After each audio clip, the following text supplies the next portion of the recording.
तव्हां ठीको खयो आहे त तव्हीं सिंधी हिंदू हिते 60-70% हींअर तव्हीं सिंधी हिंदू वेठा आहियो। तव्हां इहो ठीको खयो आहे त तव्हीं पंहिंजे वतन में हमेशह ईअं 3 दर्जे जा शहरी थी रहंदा। तव्हां हमेशह तव्हां जूं छोकिरियूं अगवा थींदियूं रहंदियूं। जेको मुस्लमान मूंखे मुस्लमान मिलंदा आहिनि मौलवी साहिबान मूंखे चवंदा आहिनि इस्लाम जो नालो पिया बुलंद कयूं। ऐं चवंदा आहिनि बाबा इस्लाम जो नालो बुलंद कयो था। हिकिड़ो मौलवी साहिब आहे टंडे आदम वेठो आहे, चई हिंदू छोकिरी खणी उनजी ज़ोरी शादी कराइण इस्लाम जो नालो बुलंद करणु आहे। मुंहिंजो बाबा इस्लाम जो तइदाद वधाइणो आहे त मौलवी साहिब तुंहिंजी धीअ वेठी आहे कि हिंदू छोकिरे खे संग ॾेई उनजो मज़हब मटाए त पोइ ख़बर पए त इस्लाम जो नालो थो मटाई।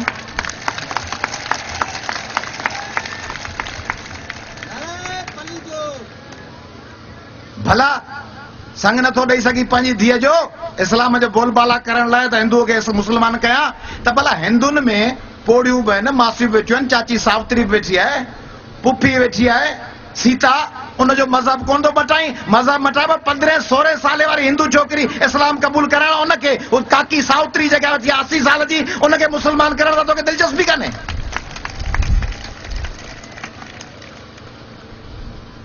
इहो हुननि जी मजाल कीअं थी थिए? इस्लाम त हिकिड़ो मोहब्बत जो मज़हब आहे। इस्लाम खे मुलनि अची इंटरप्रेट ईअं कयो आहे, इस्लाम में त आहे ला इकराह फिद्दीन, दीन में को जबर कोन्हे। क़ुरान पाक में त आहे त लकुम दीनुकुम वलिद्दीन, तुंहिंजो दीन तोसां मुंहिंजो दीन मूंसां। उन में त आहे ला इकराह फिद्दीन, दीन में को जबर कोन्हे। उन में त आहे क़ुरान पाक में त आहे वला तस्फुल लज़ीन यदून मिन दूनिल्लाह, तव्हां उन्हनि जे ख़ुदाउनि खे बुरो न चओ मतां हू तव्हांजे सचे ख़ुदा खे बुरो न चवनि।